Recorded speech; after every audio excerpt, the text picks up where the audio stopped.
I never thought I'd find myself here, staring up at the cosmos, grappling with the sheer absurdity of it all. Uranus. The name alone conjures a chuckle, doesn't it? But it's not just a punchline.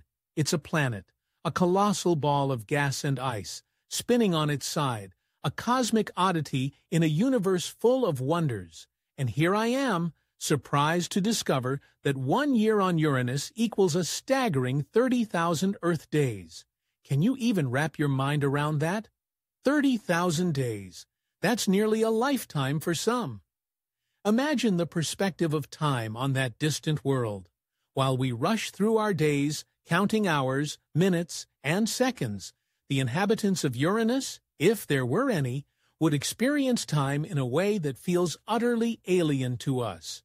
A year for them is a stretch of existence that dwarfs our own. What does that do to a civilization? If they exist, do they measure their lives in years, or do they think in epochs?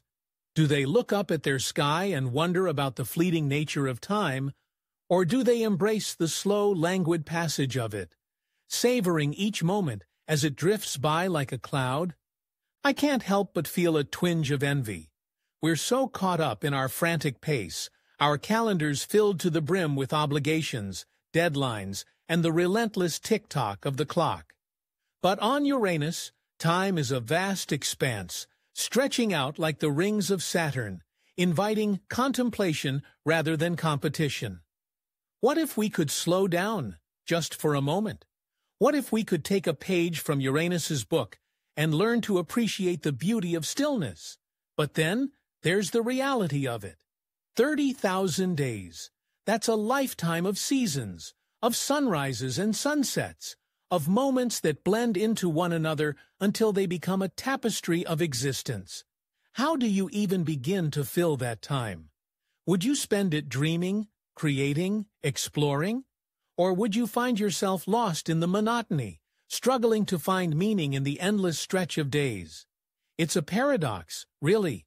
The more time you have, the more you might feel the weight of it. And yet, here we are, with our fleeting years, desperately trying to cram as much as we can into our short lives.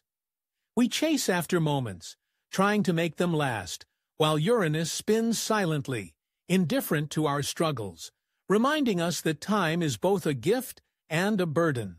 So, what do we do with this knowledge?